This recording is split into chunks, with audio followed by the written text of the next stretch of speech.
அன்பானவர்களே, அன்பு வணக்கங்கள். ஆண்டவனுடைய அருளை பெறாமல்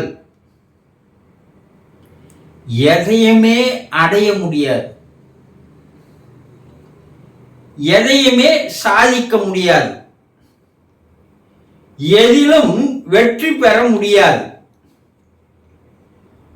வாழ்விலே வளமோடு வாழ முடியாது.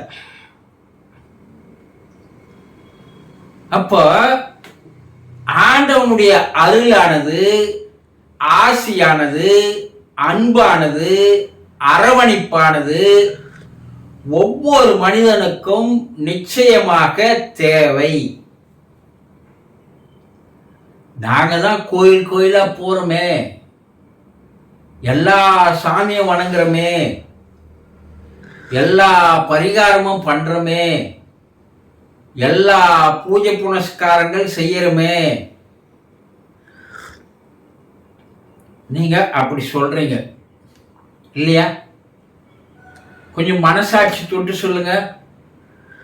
நீங்க இத்தனை ஆண்டுகளாக எவ்வளோ கோயில போயிட்டீங்க, எவ்வளோ கடவுளை வணங்கிட்டீங்க, எவ்வளோ பரிகாரங்களை செய்துட்டீங்க இல்லையா?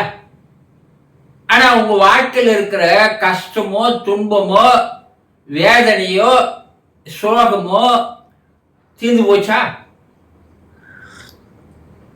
கிடையவே கிடையாது. ஆனா நீங்க எங்க பழிய போடுறீங்க? இழிச்சு வாயம் ஒருத்தர் இருக்கிறான். யாரு? உலகத்திலேயே எல்லா மனிதர்களுக்கு ஒரு இழிச்சு வாயங்கிறான். யாருன்னா அவன் தான் கடவுள், ஆண்டவன் சொல்லக்கூடிய, தெய்வம்னு சொல்லக்கூடிய அவன் பேர்ல தூக்கி எங்க போட்டுறது? பழிய அவன் பேர்ல போட்டுறது. நானும் எவ்வளவு வணங்கணுங்க, ஆனா அந்த கடவுள் கண்ணு திறக்கல, அந்த கடவுளுக்கு காது கேட்கல, என் கஷ்டத்தை அவர் கேட்கல. நான் என்ன பண்ணட்டும்? சொல்றீங்களா இல்லையா? சொல்லி வரு. ஆனா அவனுடைய அருளையும் அன்பையும் ஆசியும் பெறுவதற்கு எந்த முறையில, எந்த வகையில, எப்படி அதை செய்தால் அவனுடைய அருளும் ஆசியும் நமக்கு கிடைக்கும்ன்ற அந்த பேசிக் அறிவே உங்களுக்கு இல்லை. ஒருத்தர்கிட்ட ஒரு வேலை ஆகணும்னா அவருடைய குணநலன்களை புரிஞ்சுக்கணும், அவருடைய நடவடிக்கைகளை, செயல்களை தெரிஞ்சுக்கணும், அவருடைய மனம் கோணாதபடி நடக்க கத்துக்கணும், அவர்கிட்ட தன்னை தாழ்த்தி கொண்டு அவரை உயர்ந்தவராக நினைத்து பழகணும். மொத்தத்தில் சொன்னா காக்கா பிடிக்கணும். அப்பதான் அவர் மனசு மாறி உனக்கு தேவையான உதவியே செய்வாங்க இல்லையா? இது சாதாரண நடைமுறையிலேயே உங்களுக்கு தெரிஞ்ச ஒரு விஷயம்.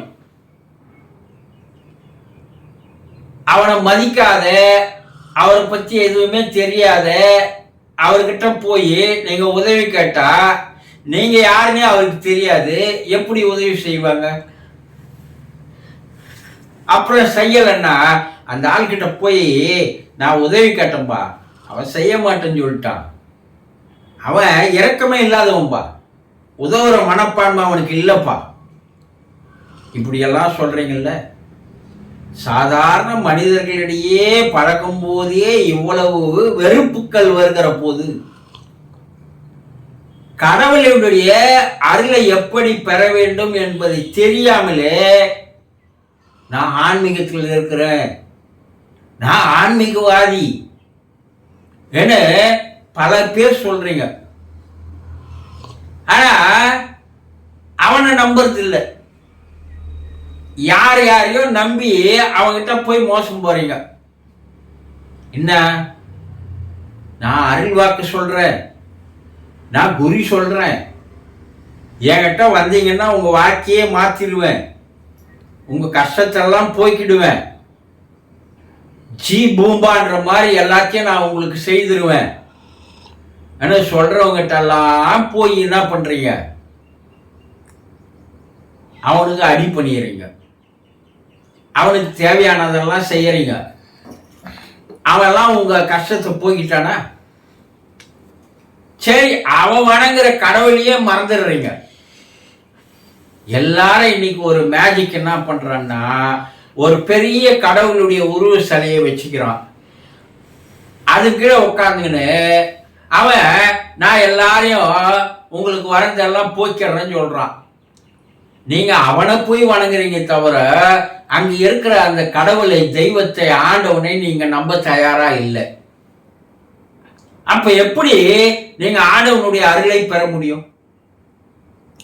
முதல்ல நீங்க தெரிஞ்சுக்க வேண்டியது, ஆண்டவன், கடவுள், தெய்வம், பரம்பொருள், பரமசிவன், பரமபிதா என்ன,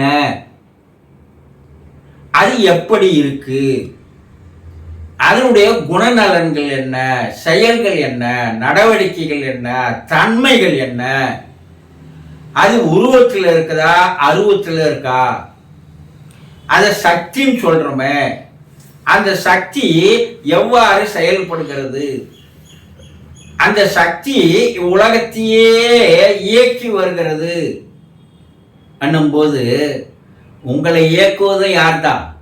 அதே சக்தி தானே. அந்த சக்தி உலகத்துக்கு வெளியவும் இருக்கு, உங்களுக்குள்ளேயும் இருக்கு. நீங்க வெளியே எங்கேயாவது போய் தேட தேவையில்ல.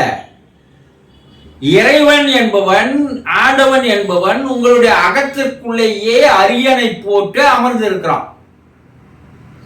முதல்ல அவனை எப்படி தெரிஞ்சுக்கிறது, அவனுடைய அருளை எப்படி பெறுவது என்பதை தெரிந்து கொள்ளாமல், புரிந்து கொள்ளாமல், அதற்குண்டான முயற்சியில் இறங்காமல், நீங்கள் எவ்வளவுதான் எத்தனை கோயில்கள் போனாலும், எத்தனை பேர்கிட்ட போனாலும், எவங்கிட்ட ஏமாந்தாலும் உங்களுடைய வாழ்க்கையில் நீங்கள் எதையும் அடைய முடியாது, பெறவே முடியாது என்பதை சரியாக தெரிந்து கொள்ளுங்கள். சந்தோஷம்.